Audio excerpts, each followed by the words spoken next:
Gente querida do Terror Nádina, vídeo 079/25, relato terror, uma vez soldado, sempre remorso, parte 2, conclusão.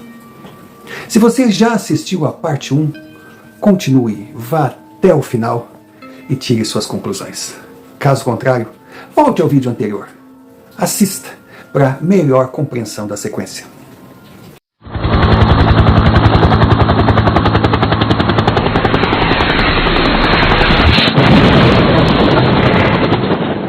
Conforme assistimos no vídeo anterior, soldado Gabriel, na verdade, apenas Gabriel, soldado, era uma espécie de missão, vocação, obsessão. Gabriel cresceu em quartéis, sonhando em ser soldado, e não só isso, participar de uma guerra. Se preparou, mas como viu que seu país não entraria em guerra com ninguém, deixou o exército para se transformar num mercenário e entrar num conflito que não era seu, por dinheiro e em busca da realização de um sonho que no final se tornou um grande pesadelo.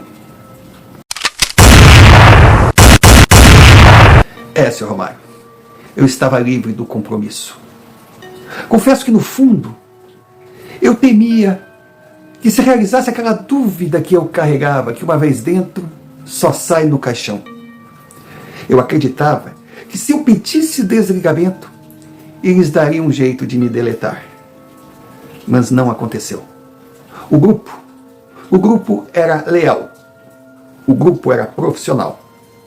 Ele contratava, fazia uma proposta financeira, dava todo o apoio, treinava e jogava no fronte. Se o recrutado cumprisse a sua parte e resolvesse sair, iria receber conforme o combinado. Teria o respeito da organização, desde que saísse com o compromisso de guardar segredo, pois se falasse demais, com certeza não teria tempo para escutar as suas próprias palavras. E eu saí decidido realmente a me desligar. Deixaram as portas abertas. Quando eu quisesse, eu poderia voltar, porque eu era um guerreiro valoroso. Só que eu descobri naquela despedida que sim, eu me transformara numa arma. Que de repente, na minha, digamos, ingenuidade, no meu despreparo, quando eu fui procurá-los, era exatamente isso que eu queria. O dinheiro estava no segundo plano. Mas eu tive que descobrir da pior maneira que eu alcançaria o meu grande objetivo. E esse seria o meu maior arrependimento. Eu saí da minha vida em busca do desconhecido para me sentir um herói. E voltei envergonhado daquilo que me tornei. Os meus parceiros, os meus colegas de trabalho, de luta, de infortúnio, a maioria deles não pensava igual a mim. Porque se formos analisar, quem compra um ingresso de forma voluntária para ir para o inferno, vai, conhece o diabo em pessoa e volta sem nenhuma sequela, e ainda com um monte de dinheiro no bolso, tem só o que comemorar, sentir orgulho de si próprio. E eles sentiam. Então para mim ficou claro que nós éramos diferentes. Ou seja, eles eram o que pareciam ser. E eu descobri que jamais fui o que pensava que fosse. Sr. Romário, eu voltei para casa destruído, mas na verdade não para minha casa. Porque eu não tinha aquele convívio social com um lugar. A minha mãe, após a morte do meu pai, voltou à sua cidade natal, que eu nunca tinha sequer conhecido. Tinha pouco contato com os meus avós. Não que não gostasse deles, mas é o que eu disse, a gente vivia de um quartel a outro. Nós éramos os nômades da farda. Quer dizer, o meu pai era. A gente ia de arrasto. Eu não tinha por que voltar para lá. Claro, fui visitar a minha mãe, fiquei feliz, ela estava bem, ela estava trabalhando, ela tinha encontrado um cara legal, estava feliz com ele. Meus irmãos e minhas irmãs todos casaram, tocaram suas vidas. Então eu era a laranja podre. E até por uma questão de protegê-los, eu vesti aquela fantasia de homem realizado, mas não deixei que eles descobrissem o meu verdadeiro eu. Porque uma pessoa doente acaba adoecendo a família como um todo. Não tinha aquela namoradinha para voltar. É mesmo, né, Sr. Romário? Nem isso. Nem aquele romance de juventude, nem aquela foto para levar na carteira e ficar olhando, naquelas noites chuvosas, embaixo de uma árvore, com aquela capa, aquela cena cinematográfica que me enchia o coração de vontade quando eu era criança e estava no cinema. Nem isso eu construí.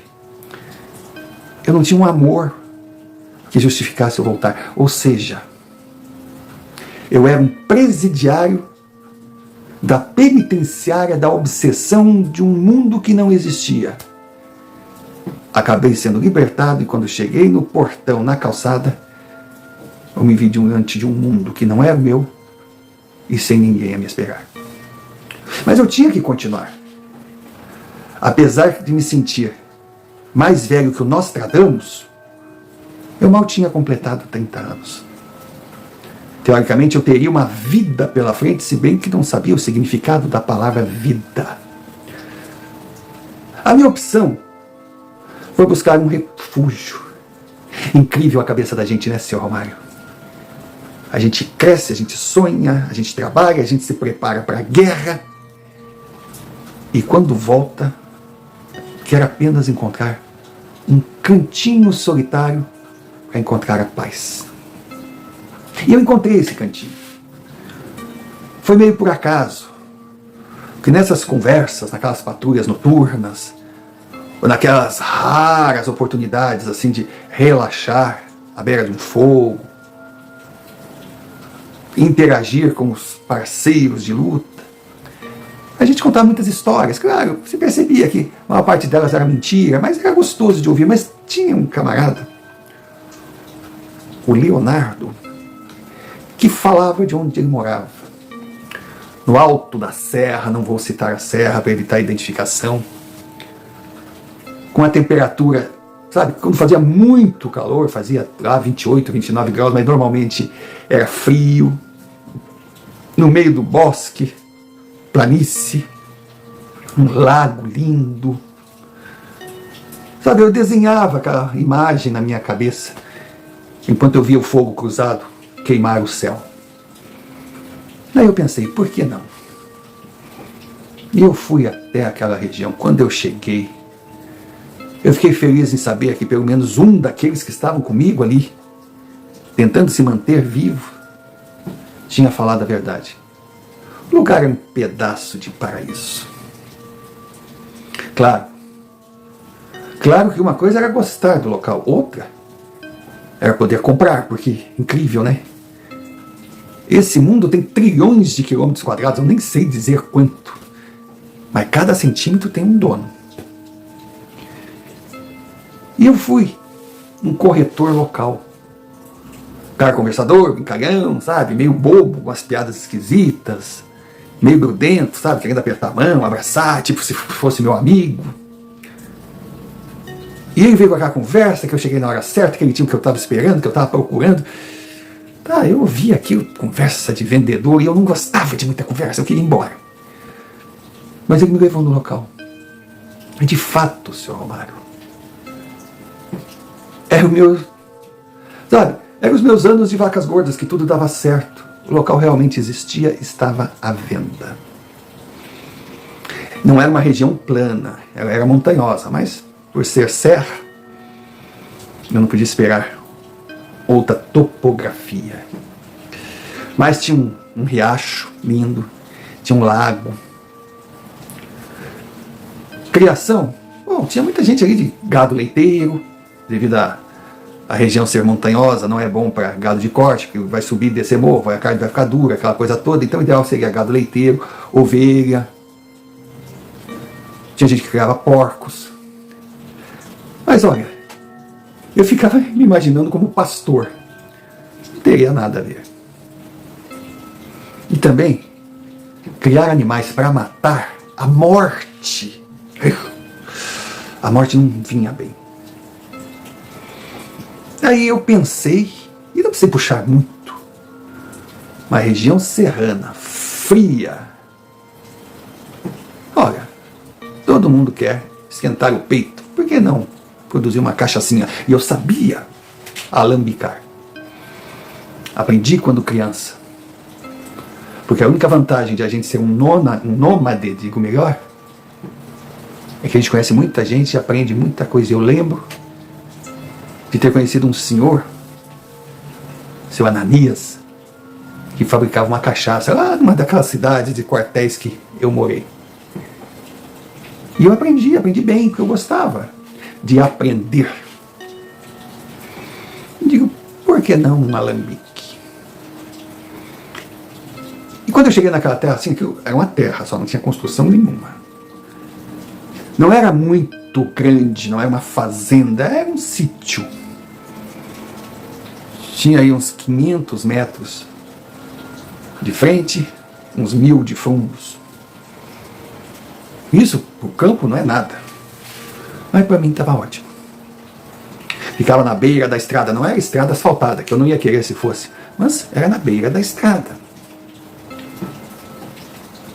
Eu comprei aquele sítio, que para mim saiu barato, porque eu estava com muito dinheiro. Comprei o sítio, contratei 5 camaradas bons de serviço, e pasme, senhor Romário, eu queria criar, eu queria ter uma forma de gastar aquele meu dinheiro. Então eu pensei num muro tipo taipa. O senhor não sabe o que é taipa, muita gente não sabe. São aqueles muros que são feitos assim de pedra, tipo pedra e ferro, uma pedra sobre a outra. É uma receita de índio, mas aquele muro não cai de jeito nenhum. Normalmente esses muros são construídos nas serras para cercar o gado, cercar a criação. Mas eu queria mais, eu queria uma taipa de 2 metros de altura, sabe, na minha cabeça, de fechar a minha propriedade. E olha, não custou barato, mas eu construí taipas de 2 metros de altura, imagina, de 500 de frente, 1000 de fundos, tudo entaipado. Até eu lembrei de uma gíria que tinha no local, que eles diziam que a pessoa está numa boca entaipada. Quando está numa boca entaipada, ou seja, está cercado por todos os lados, é o que eu queria sossego. Então ali na minha propriedade tinha um bosque maravilhoso, tinha um córrego, era um rio que passava. E poxa, não existe riqueza maior para uma propriedade rural do que ter um rio próximo de nascente, era o meu caso. E eu queria paz. Então depois que colocamos aquela taipa, bom, a princípio, senhor Romário, eu montei uma barraca de campanha, barraca de soldado mesmo.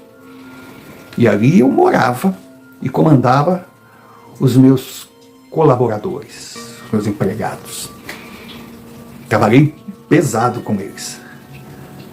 Mas construímos a taipa, construímos uma cabana muito bonitinha, também de pedra, pequena, mas dentro daquilo que eu sonhava, com uma varandinha, um poço para tomar uma água limpa. O bom da região é que a energia elétrica passava na estrada, então eu tinha luz no meu sítio. Luz, água de poço. Construí um galpão. E ali montei o alambique com 3 barris.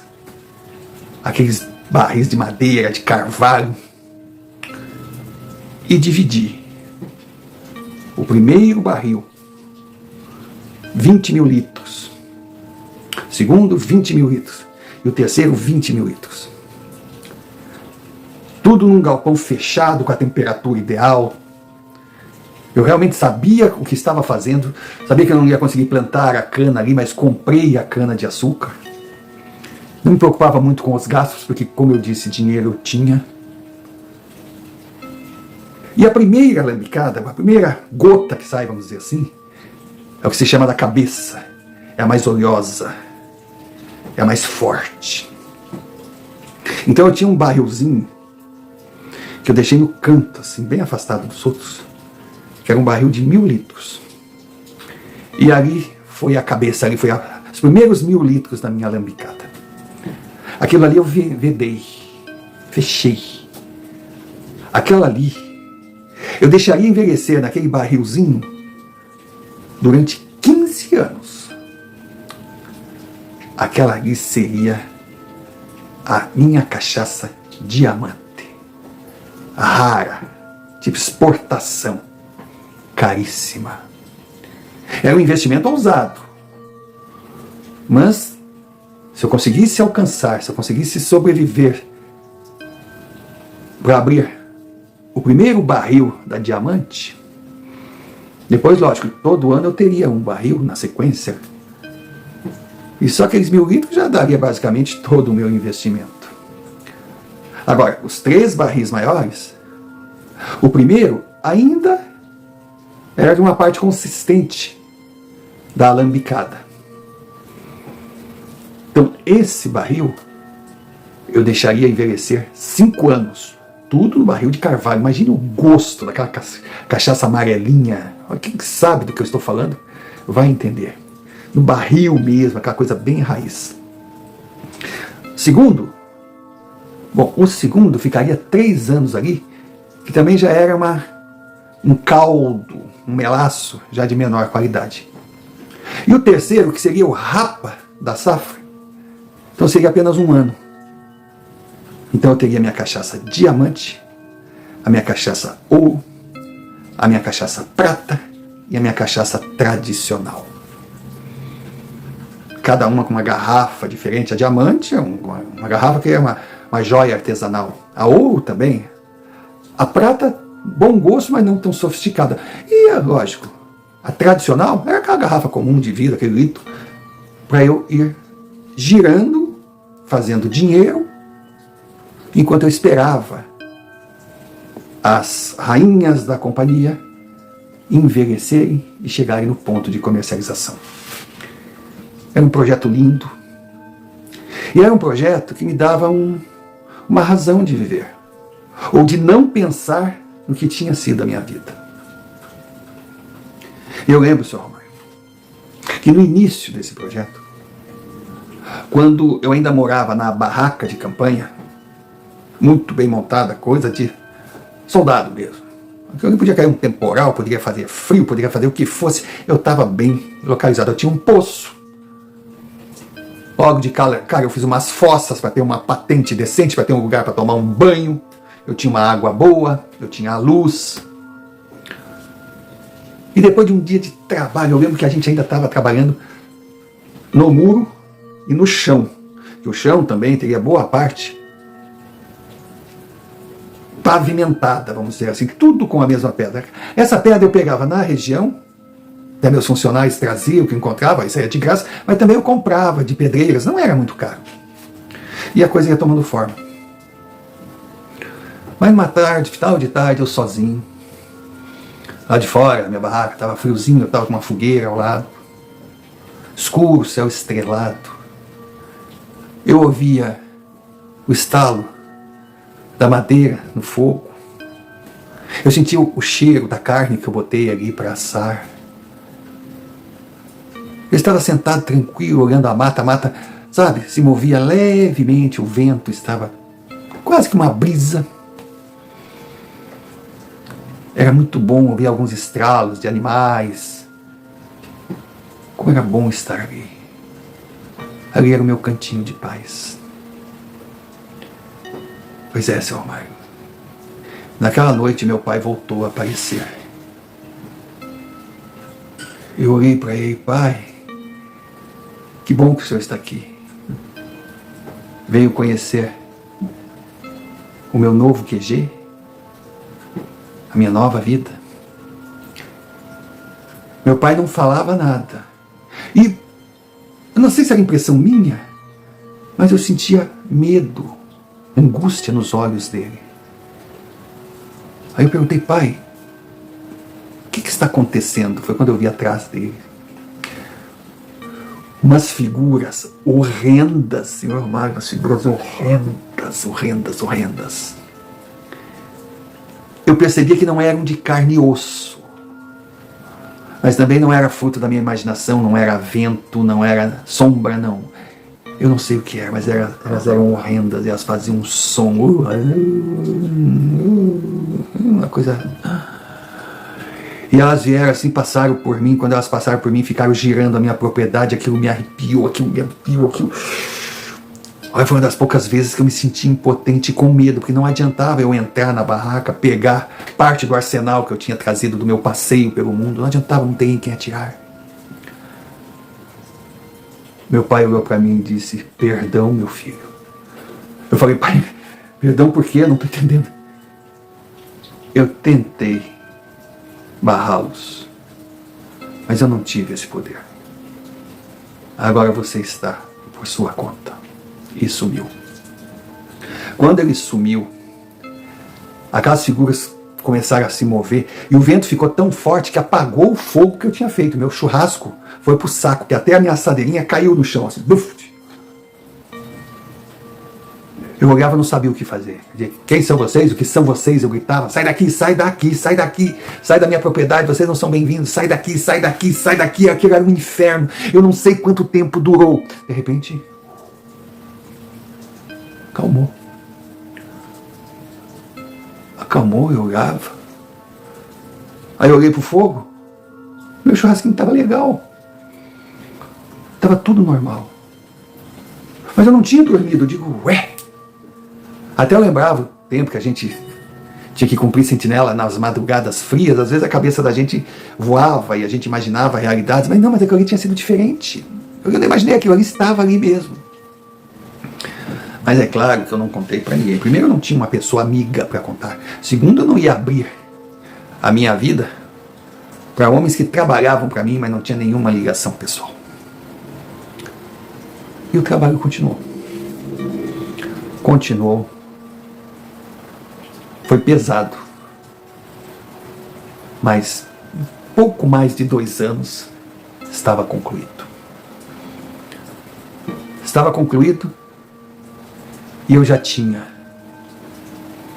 no meu barril os 1000 litros da Diamante e o barril grande com o produto que eu ia vender 1 ano depois. Nossa, eu estava muito feliz, eu estava realizado. Saber que alcancei todos os meus objetivos e ainda tinha muito dinheiro, então eu não teria dificuldade de colocar em prática todos aqueles meus planos. Eu não imaginava nem o que eu ia fazer com o dinheiro que eu ia ganhar nas vendas. Não, eu não sei. Eu apenas fazia aquilo. Eu não tinha um tempo amanhã. A minha vida era o hoje. Só o hoje. Mas eu tinha um orgulho. Eu tinha um orgulho daquilo que tinha produzido. Pois é, seu Mário. Aí eu dispensei os homens que eu havia contratado, dizendo para eles que em 3 meses, se eles não tivessem trabalho, eles poderiam voltar. E nós começaríamos a pensar no restante do que eu queria construir ali, e também em preparar a nova safra, e nos prepararmos para engarrafarmos nosso primeiro produto pronto para venda, para finalmente começar a fazer o negócio existir. Estava tudo indo dentro dos meus planos. O único problema era à noite, quando eu já instalado no meu barraco, na minha casa, vamos dizer assim, uma cabana linda, que eu tinha tudo o que precisava, mais até do que estava acostumado. Eu tinha sono de sentinela. Sono leve, qualquer barulho eu acordava. E as minhas noites eram tomadas por seres, vamos dizer assim, que não eram animais, não eram pessoas de carne e osso, que muitas vezes eu saí na rua armado, mas eles vinham me visitar, e eles estavam cercando, eles estavam esperando um momento. Até teve um dia que quando eu cheguei, tinha um parado na minha varanda, olhando para a porta. Eu saí para fora e disse: quem é você? Ele só olhou: eu sou o pior que você tem a oferecer. Nós somos iguais. Eu estou só aguardando a hora que você seguirá com a gente. Era assim, seu Mário. Era uma coisa enlouquecedora. Olha, não comente com ninguém. Mas teve noites que eu senti medo de escuro e quase chamei pela minha mãe.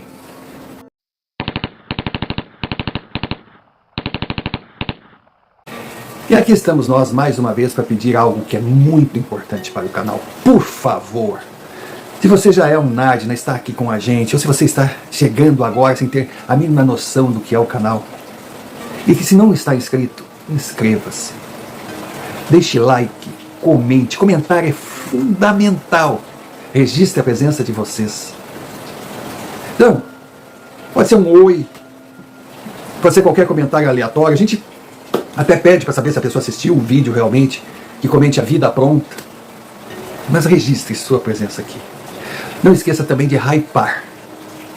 E se achar que a gente merece, envie-nos um Pix. Qualquer valor. Toda ajuda é bem-vinda. O QR Code está na tela, como também a chave do Pix. Você escolhe o caminho. E se fizer parte daquele grupo de pessoas que enviam seus relatos via e-mail, que também está aqui na tela, muito obrigado mesmo. E são as suas experiências o combustível que move a engrenagem. Dado o recado, voltemos ao relato. Então, noite tranquila. Tinha como. Porque quando eu dormia, eu sonhava com aquelas crianças da minha primeira missão. Eu voltava para dentro daquela casa com a gente ali dentro acuado, sendo bombardeado de todos os lados, sem ação, impotente, o soldado que se achava preparado estava ali, por conta da sorte, sem poder garantir nem a própria segurança, muito menos aos de parceiros de farda, e nem pensar naqueles inocentes que não tinham nada a ver com o conflito. E tiveram a casa invadida, e alguns perderam suas vidas. Era um transtorno. Alguns chamam de neurose de guerra. A gente volta, ou a gente não volta, a gente fica no meio do caminho. Quantas e quantas vezes? Bom, teve uma vez que eu fui fechar um negócio de cana e voltava para casa. E voltei com o carro do vendedor, que ele me levou lá para conhecer o fazendeiro, aquela coisa toda. Pá. Seu Romário, eu fui, voltei, fechei o negócio e eu não lembro de absolutamente nada. O meu corpo foi. A minha alma estava entrincheirada numa daquelas missões loucas da guerra. O que eu ouvi eram gritos, eram explosões, era gente pedindo por socorro. E sentia também aquela agonia, aquele vazio de estar faltando alguma coisa na minha vida, eu não conseguia entender. E muitas vezes eu pensava, poxa, quem sabe se um dia eu descobrir o que é, eu vou me livrar desse inferno na minha cabeça. Então toda noite era complicada.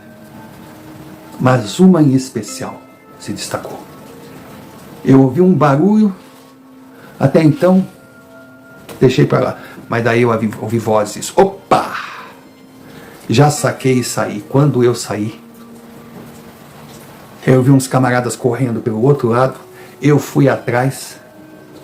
Eles pularam a taipa, tinha uma caminhonete esperando eles na estrada mais ao fundo. Eu peguei de relance a caminhonete. Não consegui ler a placa toda, mas vi os 2 últimos números. Aí quando eu volto pro meu alambique, senhor Romário, os infelizes estavam ali para roubar. E eles quebraram o meu barril da cachaça diamante. Os primeiros litros alambicados, resultado do suor do meu trabalho. Senhor Romário, com que direito eles tinham, sabe, para invadir o que me pertencia, tirar o que eu tinha de mais sagrado? E quando aquele ódio me dominava, eu via aquelas figuras que daí já faziam parte da minha vida, um pouco ligado, meio que elas me diziam o mesmo direito que tu tinha para invadir a casa daquela família.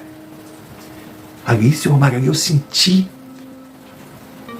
que aqueles pobres civis sentiram naquela noite, sendo invadidos, estando impotentes, com gente que eles não conheciam, entrando no seu universo e tomando o que eles tinham de maior valor, senhor Romário. Eles destruíram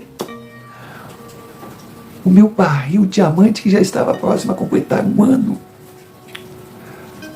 Eu enlouqueci. Mas nada podia fazer à noite. No outro dia pela manhã, um detalhe, quando eu cheguei eu comprei uma moto. Uma moto até que boa, cilindrada firme. Uma moto trail para andar naquelas terras. Eu peguei a minha moto e fui para a cidade. E não demorou para encontrar a caminhonete. Ela estava encostada no pátio de uma casa de pessoa com dinheiro. Aquilo ali me deixou com mais raiva ainda. Se esse infame tem dinheiro, por que ele foi me roubar? E eu fui. E ali fiquei esperando. Quando aquele sujeito saiu, eu fui atrás dele. Quando ele encostou onde estava indo, um lugar na cidade, eu encostei também. Encostei, cheguei perto dele e disse: que é o vagabundo? O que tu tinha que invadir minha casa ontem? Quando ele me olhou, aí eu vi que outros dois chegaram.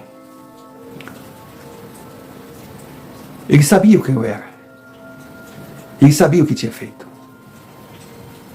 Um tentou dizer: o que é?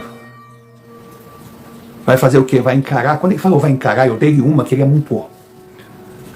Quando ele amontoou o outro, o da caminhonete pensou em fugir, eu peguei ele assim, mas dei e machuquei, o outro saiu correndo. Nossa, vieram pessoas, o que é isso? Chama a polícia, não sei o que, esse homem é louco. Um dizia: esse é o homem lá do sítio, esse homem não bate bem da cabeça, isso é maluco, isso é não sei o que, isso é não sei o que. E eu fui para casa. Quando eu fui para casa, não deu um tempo. Eu só vejo aquelas chegando, 2 carros da polícia. Mas eles chegaram respeitando, bateram. Eu fui recebê-los, pois não. Boa noite, senhor. Boa noite. Nós temos uma queixa contra o senhor. O senhor poderia nos acompanhar até a delegacia? Eu digo: sim, senhor. Mas eles vieram em 2 carros. 2 homens em cada carro. Eles vieram em 4 e vieram preparados. Eu não sei o que eles pensavam, se eu ia morder o carro deles.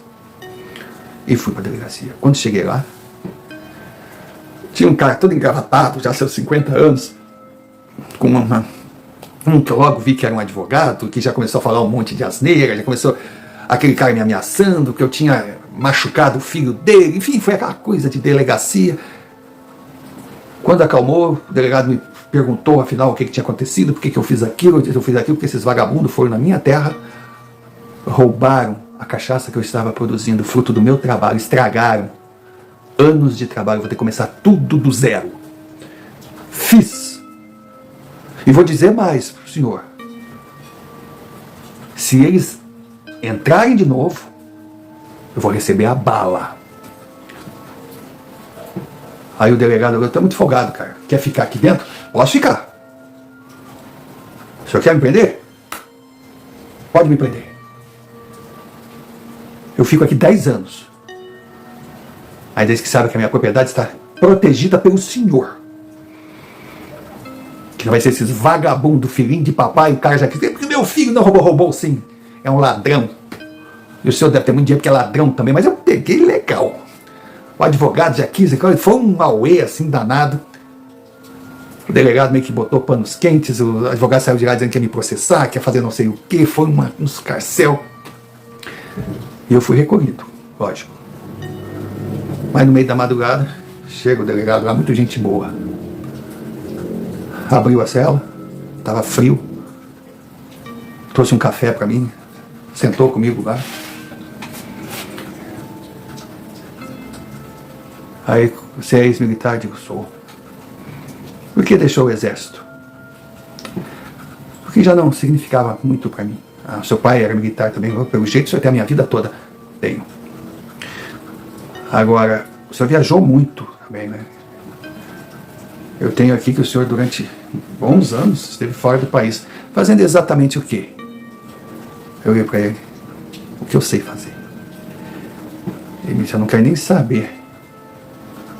O que o senhor sabe ou pode fazer. E vou lhe dizer, eu também não gosto desses moleques, filhinhos de papai. Não é a primeira vez que eles aprontam. Só que são pessoas importantes e eu quero sossego na minha cidade. Eu vou soltar o senhor. O juiz me perguntou como ele deveria agir. Eu disse, não. O rapaz apenas defendeu a sua propriedade. E o juiz relevou, fez de conta que não ouviu toda a cobrança que a família do sujeito quis colocar como pressão para prejudicar você. Inclusive, aconselhados até pelo próprio advogado, que sentiu que se fosse fazer alguma coisa contra você teria que ser bem feito, porque se você voltasse a coisa ia ser pior, então que iam botar panos quentes. Ele olhou para mim e disse, seu Guilherme, se o senhor prometer que não vai fazer nenhuma bobagem, eu solto o senhor. Eu olhei para ele, eu agradeço. Sua educação, seu café, estava frio. Não frio o café, disse. Eu estava sentindo frio, seu café veio. O senhor tem a minha palavra, que eu vou continuar tocando a minha vida. Mas se entrarem na minha propriedade, que eu estou prometendo para o senhor, perde totalmente o valor que o senhor pode pagar. O delegado disse, não, tudo bem. Eu vou conversar com o outro lado e vamos botar panos quentes nisso aí. Eu não tenho como recuperar ou como lhe devolver o seu prejuízo, a não ser que o senhor queira cobrar do pai do rapaz, mas vai ser um problema. Eu disse, não. O que eu perdi o dinheiro daquela almofadinha não paga. Mas eu recomeço. Mas que eles nunca mais cruzem meu caminho. Senhor Romário, eu fui libertado. 2 semanas depois, num domingo, eu começo a ver um movimento de carro para cima, para baixo. E claro, para o meu radar, aquilo era um aviso que eu tinha que estar pronto. E não deu outra. Aqueles infelizes juntaram uma turma toda armada com o intuito de invadir a minha terra, destruir tudo que eu construí e de quebra me deixar bem derrubado. E eu vi que todos estavam armados, mas eram uns bunda moles que, tirando 1 ou 2, não tinham noção nenhuma do que estavam fazendo. Os melhores de briga eram faixinhas de academia. Mas se eu desse mole, eles alcançariam o objetivo. Aí quando um dos carros passou, assim, eles ficavam passando para botar terror. Quando um dos passou, eu pá! Peguei o pneu, buf, no barranco. Aí eles meio que quiseram, eu já cheguei coisa. O que é isso? Tu é louco? Eu queria tirar uma idade de lá aqui, ó. Esse é o último de advertência que vocês vão receber. Vocês querem guerra? Escolheram um mercenário errado. Avisa para todo mundo. Vocês são muitos. Eu vou me ferrar. Mas a metade de vocês eu levo comigo. Eu vi que uns meio se coçavam, de estar armado aí. Eu digo, bota a mão aí que tu vai perder essa mão, cara. Abraça aí. Quando eles foram sair assim, eu vi uma caminhonete passando devagarinho na estrada, assim, aquele carro no barranco. Eu olhando para eles, armado. Eles não fizeram nada, passaram, pararam na frente, e aqueles que estavam no carro saíram correndo, subiram na caminhonete. Bom, às vezes acidentes acontecem. Poxa, eu peguei um cigarro, não é que eu fui acender com o meu isqueiro e errei, pegou no tanque de combustível daquele carro, que era um carro quase zero, que eu fui, puf, foi uma fogueira linda. Serviu como recado e para iluminar a noite. Eu sabia que a coisa estava apenas começando. Quando aquela caminhonete passou por mim, e eu olhei a cara de alguns indivíduos, definitivamente não eram crianças. Tudo indicava que o papai deve ter contratado alguém para vir me dar um sacode. Eu sabia que não seria fácil. Eu estava bem armado, mas não poderia sair atirando para todos os lados. Eu tinha que me defender sem atacar, se é que fosse possível. E eu não tinha mais como fugir, pois a estrada estava cercada E com certeza a parte dos fundos do meu terreno já estava vigiada, até pelo movimento que eles faziam. Tinham carros estacionados longe, mas dava para enxergar as luzes. Ou seja, eles desceram e foram por terra e me cercaram. Não pense não, senhor Romário, que eu vou dar uma de Rambo, que eu entrei lá pro mato e peguei um por um. Não. A situação era precária. Mas eu tinha que me defender de alguma forma. E com a certeza que eles eram tão previsíveis que não atacariam pela frente. Eles vinham pelos fundos. E aí eu me preparei para a entrada. Não vou me alongar. Não sei dizer exatamente quantos eram. Mas 3 eu peguei. No meio do mato, no bote. E eles vão levar uns ossinhos quebrados para casa. Era aquele griteiro, aquela coisa. Mas tudo que eu aprendi eu coloquei em prática ali. Mas na sequência eu me vi cercado. E de repente, um farol iluminou. Aquilo era uma lanterna que era... Quando me iluminou, me pegou de corpo inteiro. E quando me pegou de corpo inteiro, eu só vi a sombra, assim. E era uma sombra armada e ia me fazer. Aí eu não tive jeito. Pá! Quando o cara caiu, eu vi um griteiro saindo. Ele é louco, ele tá armado, ele é louco, ele tá armado, ele vai usar, ele vai matar a gente, vamos sair daqui, ele é louco, ele é louco. Eu vi uma correria para todos os lados. Quando eu vi uma correria para todos os lados, eu dei alguns tiros. Pá, pá, pá, pra cima. Senhor Romário, eu não vou negar para o senhor. Eu estava com raiva. Eles estavam quebrando, destruindo tudo que eu trabalhei. Eu estava com raiva. Eles entraram na minha vida sem nenhuma autorização, sem nenhum motivo. Eu não tinha feito nada para eles. Se achando no direito de me violentar, de me agredir. Eu estava indignado. Mas mais ainda, senhor Romário, naquela coisa de desviar, montar uma estratégia, pensar rápido, me guiar por lua, fazer isso, fazer aquilo, procurar um ponto-chave para emboscar, para desarmar, para desmobilizar. Eu estava gostando, senhor Romário. Eu estava sendo caçado e caçando. E aquilo me fazia vibrar. Era aquilo que eu esperava. Será? Eu precisava daquela reação, né? E quando eu dei o primeiro tiro certeiro que eu acertei, eu estranhei que começaram a gritar. Ele tá armado, ele não tá sozinho, ele não tá sozinho. Vambora, ele não tá sozinho, eles vão nos pegar, vambora, ele não tá sozinho. Eu ouvi um grito, eu digo, não tá sozinho, mas como que eu não tô sozinho? Eu vi aquela gente correndo. Eu vi carro arrancando. E vi aquelas sombras indo de um lado para o outro. Senhor Romário. A lua, a luz de faróis, de lanternas, de gente apavorada. Uma coisa que a gente não tem como definir detalhadamente, porque não existem detalhes, é tudo muito rápido, é tudo pá, pum, pá, pá, pá, guerra. Que você é o cara até a primeira bala te pegar. Mas eu vi aquelas sombras, e aquelas sombras estavam comigo?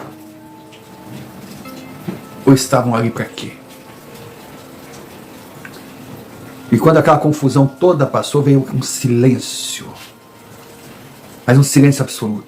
Aí que eu percebi que aquele que eu tinha dado o tiro, pelo jeito não tinha corrido. Que eu peguei a minha lanterna, cheguei perto. Era um homem de meia idade, grande, forte, corpulento. Estava armado.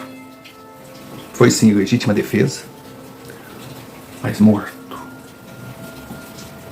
E seu Romário, quando eu vi aquele homem, que 1000 anos de inferno eu tenho que cumprir, só para ter direito de entrar no inferno para pagar uma eternidade, mas eu não tenho como mentir. Eu senti uma satisfação interna. Eu senti uma força, um bem-estar.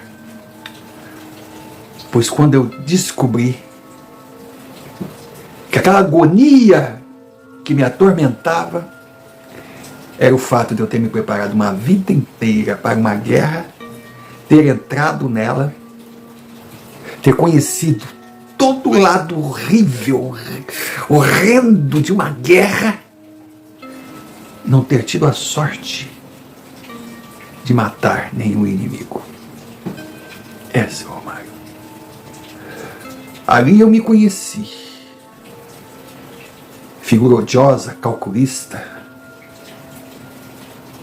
O senhor que me defina. Mas eu era aquilo. Eu era uma máquina, não de fazer guerra. Eu era uma máquina preparada para matar.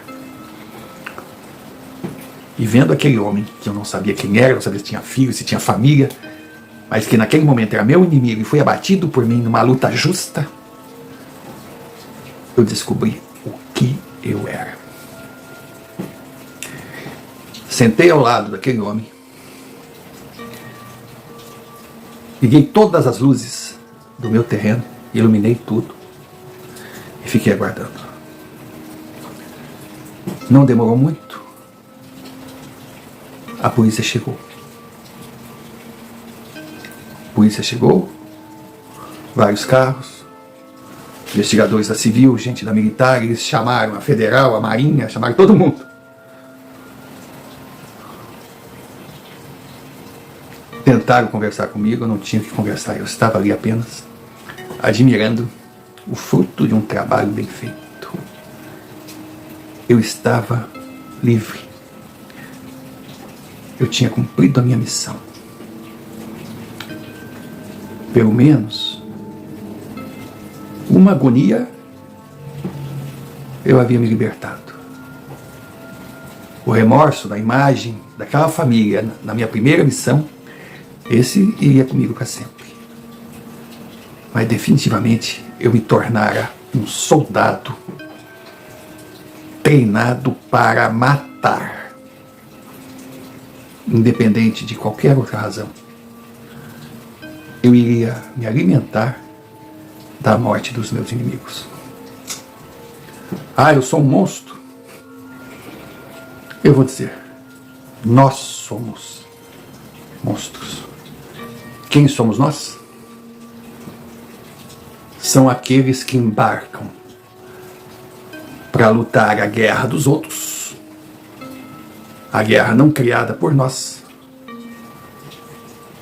mas que nós nos tornamos necessários para fazermos o serviço sujo. Certamente, nunca teremos medalhas, nunca teremos salvas de tiros, enterros com honra, mas nós é que faremos a notícia. Faremos a parte suja dos bastidores para justificar o injustificável. Ou seja, uma declaração de guerra feita por velhos barrigudos, sem nenhum sentido na vida, a não ser o de tentar sentir que são melhores do que são, manipulando a vida de inocentes e nos usando como armas. Enquanto eu estava ali, sendo levado com todo carinho, todo respeito, todo tato por aqueles policiais, eu fui olhando centímetro por centímetro da minha propriedade. Ela estava bonita, mas era algo que tinha prazo de validade, porque era um mundo lindo, mas não era para mim. Eu fui levado à delegacia, montaram um processo contra mim. Diante de todos os testemunhos de tudo o que aconteceu, ficou claro que o que eu havia feito tinha sido em defesa própria. Eu peguei 3 anos, mas tive o apoio das Forças Armadas, não posso me queixar.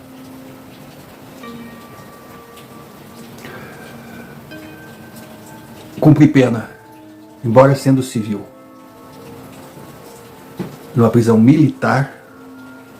Como eles conseguiram, eu não sei. Eu só sei que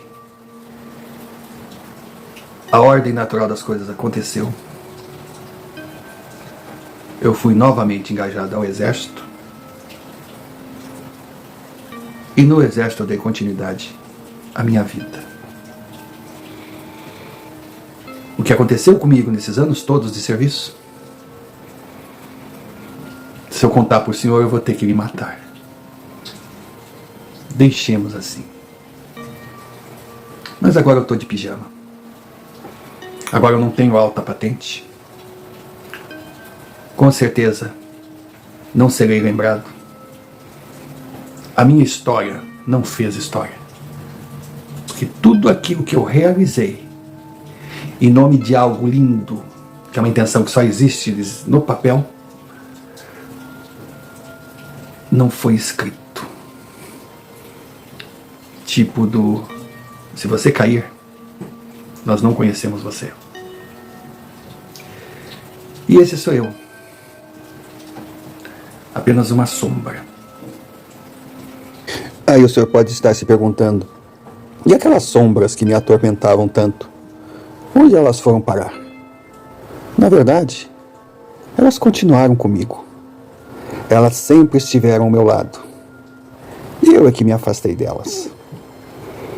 Quando voltei a fazer parte, elas me acompanham pacificamente.